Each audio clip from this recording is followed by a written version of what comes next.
Dear students, today we are going to read chapter 3 of class 7th. The name of the chapter is Indian Trouble by R.K. Narayan.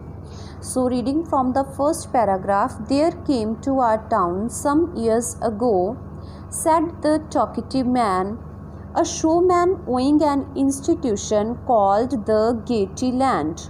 Overnight our gymkhana grounds became resplendent with banners and streamers and colored lamps. Gaiety Land provided us with all sorts of fun and gambling and slide shows. So students, who is talking there?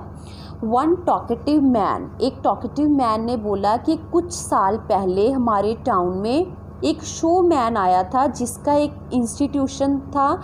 उस institution का name था Getty land. सो रात में उन्होंने जो हमारे town का gym खाना ग्राउंड है उसको क्या बना दिया, रिस्प्लेंडेंट प्लेस बना दिया. दैट मीन्स बहुत अट्रैक्टिव प्लेस बना दी. कैसे? With banners and streamers and coloured lamps. उन्होंने सारे जिमखाना ग्राउंड्स में क्या किया, बैनर्स लगा दिए, स्ट्रीमर्स होते हैं डेकोरेशन रिबन्स, बड़े बड़े रिबन्स लगा दिए, कलर्ड लैम्प्स लगा दिए. Gaiety Land provided us with all sorts of fun and gambling and slide shows. जो गेटी लैंड इंस्टीट्यूशन था उन्होंने हमें सारी तरह का फ़न दिया, जैसे कि गेम्स वगैरह दिखाई. स्लाइड शो मीन्स काफ़ी टाइप के इवेंट्स दिखाए फॉर द फन. जैसे students we can say circus वगैरह होती है. As you can see the picture of Gaiety Land here, how they changed the ground in Gaiety Land. So moving to the next paragraph, for a couple of annas in each booth we could watch anything from performing parrots to crack motorcyclists looping the loop in the dawn of death. Students, उसने बताया कि सिर्फ 2 आना से वो किसी भी booth में जाकर कुछ भी एंजॉय कर सकते थे, कुछ भी कोई भी परफॉर्मेंस देख सकते थे. पैरेट्स की परफॉर्मेंस से लेके मोटरसाइकिल्स की परफॉर्मेंस. यहाँ पे जो मोटरसाइकिल का इवेंट दिखाया है उन्होंने, डोम ऑफ डेथ मीन्स एक राउंड शेप का सर्कल होता है आयरन वगैरह का बना हुआ, काफ़ी ज़्यादा स्ट्रॉन्ग, और उसके अंदर जो मोटरसाइकिल राइड करते हैं. I hope you have seen somewhere in circus and any event like this is very adventure event. So 2 Anas, यहाँ पे उन्होंने बोला कि couple of आनास से हम, तो they are talking about the money. Anas it is equal to 6 पैसे. This is the name of currency. Now it is not in use. It is an old Indian currency. पहले आनास चलते थे, जैसे हम अब रुपीज़ कहते हैं कि 2 रुपीज़ 5 रुपीज़, तो पहले आनास होते थे जो कि 6 पैसा के इक्वल होते थे. So students, there was a particular corner of the show which was in great favor. Here, for a ticket costing 8 annas, you stood a chance of acquiring a variety of articles like pin cushions, swing machines, cameras, or even road engine. On one evening, they drew ticket number 1005 and I happened to own the half of the ticket. Glancing down the list of articles, they declared I became the owner of road engine. So students, listen here.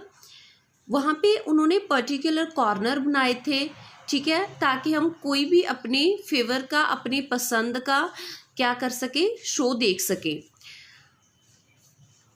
And they offered 1 game here. उन्होंने वहाँ पे एक lottery ticket रखी थी कि हम 8 आना से एक लॉटरी बाय कर सकते थे, लॉटरी टिकट.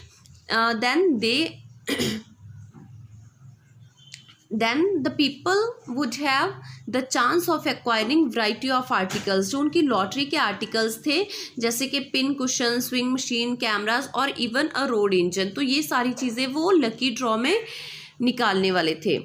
तो 1 इवनिंग क्या हुआ, they announced the number, it was his ticket number. उन्होंने एक नंबर डिक्लेयर किया 1005, एक नंबर लॉटरी टिकट का निकाला, और ये हाफ ऑफ द नंबर किसके पास था, वो टॉकेटिव मैन के पास था. As 1/2 of that number ticket was with him. That means he won the prize, तो उसको प्राइज निकला। Later when organiser announce the prizes, जब उन्होंने प्राइजेस अनाउंस किए कि किसको कौन सा प्राइज उन्होंने निकाला है लॉटरी में, they declared I became the owner of road engine, so he realized that he has won a road engine, so he became the owner of road engine. Moving to the next page, on page number 15. So it was not the sort of prize one could carry home at short notice. I asked the showman if he would help me to transport it. He merely pointed at a notice which decreed that all winners should remove the prizes immediately on drawing and by their own effort. Students, ये easy नहीं था कि जो भी price उन्हें निकला है वो साथ के साथ ही उसको होम घर पे कैरी कर सके, because you know he got a prize of road engine. तो road engine you know is very heavy machinery, you can see in the picture of road engine, so it's very heavy machinery, you know, it's not easy because it takes charges of transportation. तो उसने जो showman से पूछा कि आप मेरी help करो इसको ट्रांसपोर्ट करने के लिए, इसको घर लेके जाने के लिए, क्योंकि उसने like he merely pointed at a notice which decreed that all winners, उसने देखा कि सारे विनर्स को इमीडिएटली वहाँ से अपने प्राइजेस लेके जाने हैं, but he could not carry this at home because he was not he was not able, he didn't have any source.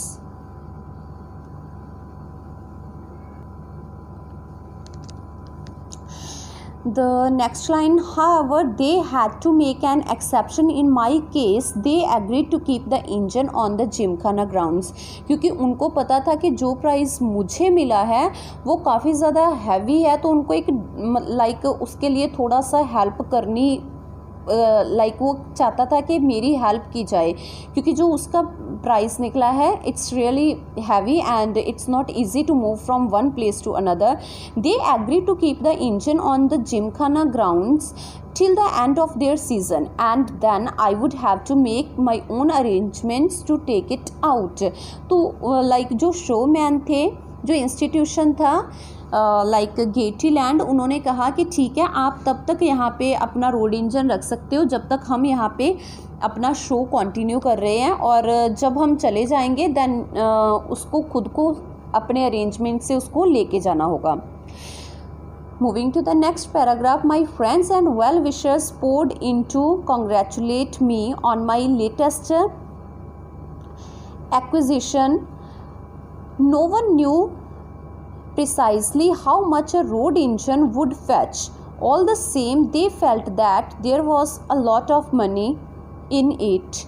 Even if you sell it as scrap iron, you can make a few thousand.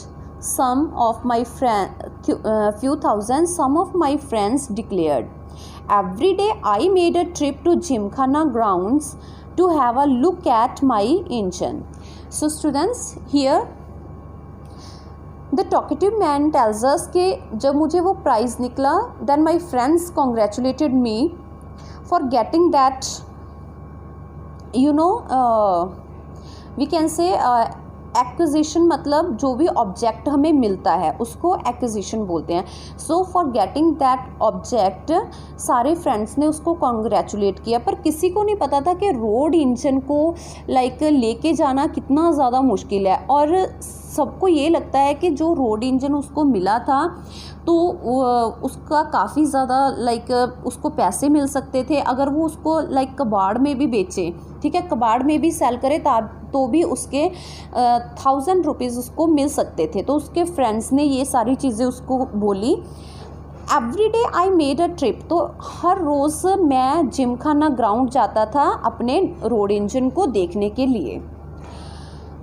I was a poor man, मैं एक गरीब आदमी था। I thought that after all my troubles were coming to an end, मुझे लगा, मैंने ऐसा सोचा कि शायद अब मेरी सारी प्रॉब्लम्स सारी सॉल्व हो जाएंगी, मेरी सारी मुश्किलें सॉल्व हो जाएंगी।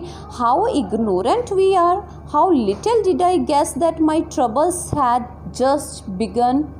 सी how ignorant we are, that means हम इतने इग्नोरेंट कैसे हो सकते हैं, because how can we think कि हमारी मुश्किलें चली गई, how can people think like that, because we don't know what is going to happen in future, हमें नहीं पता हमारे फ्यूचर में क्या होने वाला है. So how could we imagine, how could we think that like our all troubles were coming to an end, we cannot think like that. So how little did I guess कि मैंने ऐसा कैसे सोचा. इवन मुझे तो ये लग रहा है अब कि मेरी तो सारी प्रॉब्लम्स अभी स्टार्ट हुई हैं. When the showman took down his boots and packed up, जब वो शो मैन जो थे उन्होंने अपना सामान बांध लिया और जाने लगे. I received a notice from the municipality to attend to my road engine. तो म्यूनिसिपैलिटी से मुझे एक नोटिस मिला कि मुझे अपना रोड इंजन को वहाँ से लेके जाना पड़ेगा. When I went there the next day I looked forlorn with no one about. तो मैंने बड़े सैड सैड मूड से वहाँ पे देखा कि कोई भी वहाँ पे नहीं था. The ground was littered with torn streamers and paper decorations. पूरा ग्राउंड पेपर डेकोरेशंस के जो मतलब कूड़ा करकट था, उन्होंने जो डेकोरेशन की थी उसका जो मटेरियल बिखरा पड़ा था, पूरा ग्राउंड उससे भरा हुआ था. The showman had moved on. जो शोमैन थे वो चले गए थे. Leaving the engine where it stood. जहाँ पे वो इंजन खड़ा था वो उसको वहीं पे छोड़ के चले गए. It was perfectly safe anywhere. तो ये इंजन कहीं पे भी सेफ़ हो सकता है. मैं इसको कहीं पे भी ले जाके खड़ा कर दूँ तो कोई भी इसको लेके नहीं जा सकता because of its weight. You know वो काफ़ी हैवी है, तो nobody can even steel easily. तो कोई भी ईजिली इसको स्टील भी नहीं कर सकता. So students, this is the end of this video. From this we will read in our next video. Thank you. Have a wonderful day.